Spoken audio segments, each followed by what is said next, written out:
Vous venez d'apprendre à suivre une ligne droite et une ligne courbe. Mais vous avez peut-être encore un peu de difficulté à maîtriser votre machine.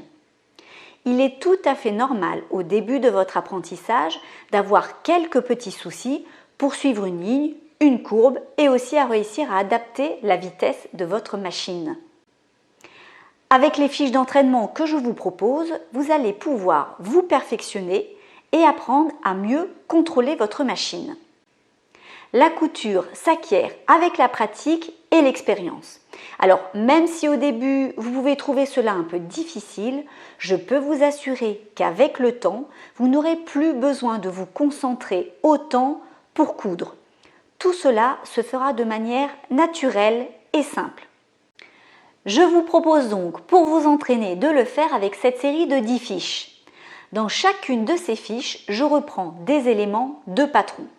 J'ai trouvé intéressant de continuer cet apprentissage sur des vrais éléments de patron et pas seulement sur des traits quelconques à suivre. Pour chaque fiche, vous aurez le nom de l'élément que vous allez coudre. Par exemple, ici, l'emmanchure. Voilà donc à quoi ressemble un morceau d'une emmanchure sur un patron. Bien évidemment, je n'ai pas mis le patron entier du devant ou du dos car cela ne tiendrait pas sur cette feuille, mais j'ai seulement mis la partie concernée. J'ai également mis ce morceau de patron en plusieurs tailles afin que vous puissiez imaginer ce que cela donnerait par la suite lorsque vous coudrez de vrais patrons. Toujours dans le cas de mon exemple, ici vous avez 3 morceaux d'emmanchure, une taille 36, une taille 11 ans et une taille 2 ans. Comme vous pouvez le voir, les courbures sont différentes de par leur taille, mais pas non plus tellement différentes de par leur forme. C'est pourquoi au début, lorsqu'on apprend à coudre, on le fait très souvent sur des habits d'enfants. Cela permet d'apprendre correctement une technique sans pour autant utiliser et gâcher trop de tissu si on a besoin de s'y reprendre à plusieurs fois.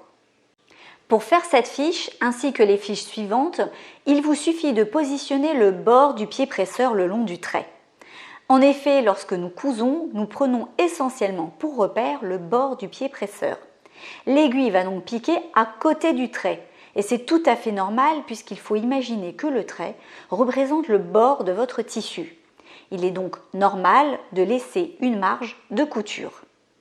J'ai ajouté des symboles pour vous montrer quelle ligne suivre pour faire votre couture. Vous allez donc commencer par la flèche bleue et coudre jusqu'au soleil jaune en suivant la ligne grâce à votre pied presseur. Pour les autres fiches, je n'ai mis qu'un seul morceau de patron faute de place sur une feuille A4. Mais vous aurez déjà un très bon aperçu des formes que vous serez amené un jour à coudre. Pour la fiche numéro 2, il s'agit d'une manche en taille 3 mois. Dans cet exercice, je vais vous proposer de coudre uniquement la partie qui correspond à la couture faite à l'emmanchure. Mais vous pouvez vous entraîner en cousant également le reste de la manche. Dans les autres fiches, je vous laisse découvrir des cols, une capuche et bien d'autres choses encore. Et enfin, pour la dernière fiche, je vous propose de repasser sur des surpiqûres.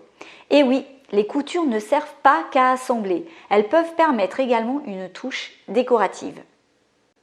Vous trouverez sous cette vidéo les fiches PDF à imprimer.